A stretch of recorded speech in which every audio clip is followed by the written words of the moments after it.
తమిళ cinema ఇండస్ట్రీలో వైవిధ్యమైన కథలతో ప్రేక్షకులని ఎప్పటికప్పుడు ఆకట్టుకునే నటులలో ధనుష్ కూడా ఒక ప్రత్యేక స్థానం సంపాదించుకుండు. ఆయన సినిమాలు సాధారణ కమర్షియల్ ఫార్ములాను దాటి కొత్త కథనాలు, పాత్రలతో ఎన్నో ప్రయోగాలు చేస్తూ ఉంటాడు. తక్కువ సమయంలోనే ఎన్నో సినిమాలను పూర్తి చేసి ప్రేక్షకుల ముందుకు తీసుకురావడం కూడా ఆయన ప్రత్యేకత. ఈ నేపథ్యంలోనే దర్శకుడు విఘ్నేష్ రాజా దర్శకత్వంలో వచ్చిన ఖరాస్ సినిమా మీద మంచి అంచనాలు ఏర్పడ్డాయి. మరి ఈ సినిమా ఆ అంచనాలకు అందుకుందా? సగటు ప్రేక్షకుణ్ణి ఎంతవరకు మెప్పించింది అనే అంశాలపై ఈ వీడియోలో మనం తెలుసుకుందాం.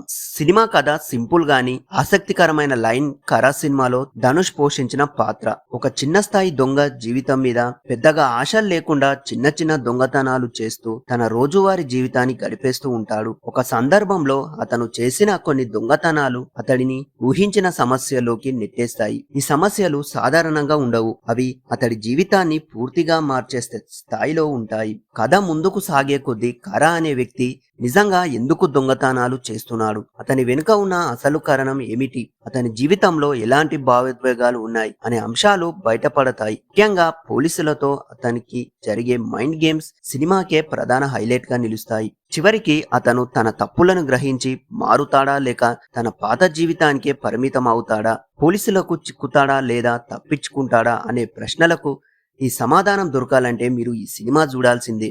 దర్శకుడు విఘ్నేష్ రాజా ఈ సినిమాను ప్రారంభించిన తీరు చాలా ఆకట్టుకునేలా ఉంటుంది.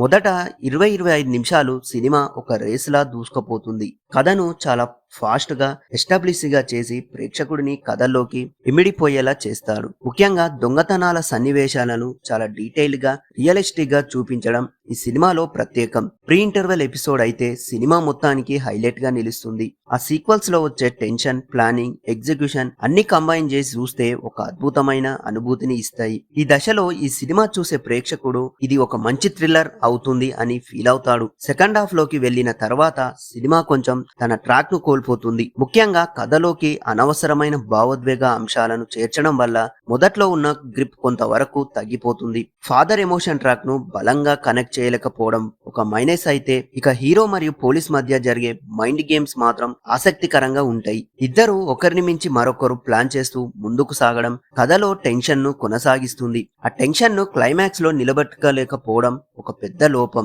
సినిమా క్లైమాక్స్ లో రొటీన్ ఫీల్ సినిమా మొత్తాన్ని ఆసక్తిగా నడిపించిన తర్వాత క్లైమాక్స్ దగ్గర మాత్రం దర్శకుడు కొంతవరకు నిరాశపరిచిండు. కథ ఎటు వెళ్ళిపోతుందని ప్రేక్షకుడు ముందుగానే అర్థమైపోవడం వల్ల చివరి భాగం అంతా ఇంట్రెస్టింగ్ గా ఇవ్వలేదు. ఒక మంచి థ్రిల్లర్ కు అవసరమైన ట్విస్ట్ లేదా షాకింగ్ ఎలిమెంట్ క్లైమాక్స్ లో కనిపించడం వల్ల ఒక సినిమాకి సాధారణ ముగింపుతో ముగిసినట్టుగా అనిపిస్తుంది. నటీనటుల ప్రదర్శన చూస్తే ధనుష్ వన్ మ్యాన్ షో ఈ సినిమాకు ప్రధాన బలం. ధనుష్ నటన ఆయన ఈ సినిమాకు తన భుజాలపై మోసినట్టే చెప్పాలి. ప్రతి సీన్ లో ఆయన ఎనర్జీ, బాడీ లాంగ్వేజ్, ఎక్స్ప్రెషన్స్ అన్ని టాప్ నీచ్ గా ఉంటుంది. ముఖ్యంగా దొంగతనాల సన్నివేశాలలో ఆయన చూపించిన చురుకుదనం ప్రేక్షకులని ఎంతగానో ఆకట్టుకుంటుంది. నమితా బైజు తన పాత్రకు తగ్గట్టుగా మంచి నటన చూపించింది. ఆమె పాత్రలో ఉన్న ఎమోషన్ డెప్త్ ను బాగా క్యారీ చేసింది. స్క్రీన్ మీద ఆమె ప్రెజెన్స్ సాఫ్ట్ గా ఉన్నప్పటికీ కథకు అవసరమైన స్థాయిలో సహకరించింది. కెఎస్ రవికుమార్ తన పాత్రలో పూర్తిగా ఒదిగిపోయి నటించిండు. ఆయన పాత్ర కథలో ఒక కీలక మలుపు తీసుకొచ్చే విధంగా చాలా బాగా ఉంటుంది. సూరజ్ కూడా తన పాత్రకు న్యాయం చేసిండు. ఆయన నటన సినిమాలలో ఒక రియలిస్టిక్ ఫీల్ ను తీసుకొచ్చింది. మొత్తానికి నటీనటులు అందరూ తమ పాత్ర పరిధిలో మంచి ప్రదర్శన ఇచ్చిరు. ఇక టెక్నికల్ అంశాలు చూస్తే బలమైన విభాగం ఈ సినిమాకు టెక్నికల్ గా మంచి బలం ఉంది. ముఖ్యంగా జీవి ప్రకాష్ కుమార్ గారు అందించిన సంగీతం ఈ సినిమాకు పెద్ద ప్లస్ పాయింట్. బ్యాక్గ్రౌండ్ స్కోర్ అయితే సీన్స్ ను మరో స్థాయికి తీసుకెళ్లింది. థ్రిల్లింగ్ సన్నివేశాల్లో వచ్చే మ్యూజిక్ ఆ టెన్షన్ ను మరింత పెంచింది. సినిమాటోగ్రఫీ కూడా అద్భుతంగా ఉంది. ముఖ్యంగా దొంగతనాల సన్నివేశాల్లో కెమెరా వర్క్ చాలా న్యాచురల్ గా రియలిస్టిక్ గా ఉంటుంది. లైటింగ్, ఫ్రేమింగ్ అన్ని ఎగ్జిక్యూట్ గా, ప్రొడక్షన్ వాల్యూస్ కూడా మంచి స్థాయిలో ఉన్నాయి. సినిమా మొత్తం ఒక గ్రాండ్ ఫీల్ ఇవ్వకపోయినా కథకు సరిపోయే విధంగా నాణ్యతను నిలబెట్టాయి. ఈ సినిమాలో బాగున్న అంశాలు మొదటి 25 నిమిషాలు గ్రిప్పింగ్ నరేషనే.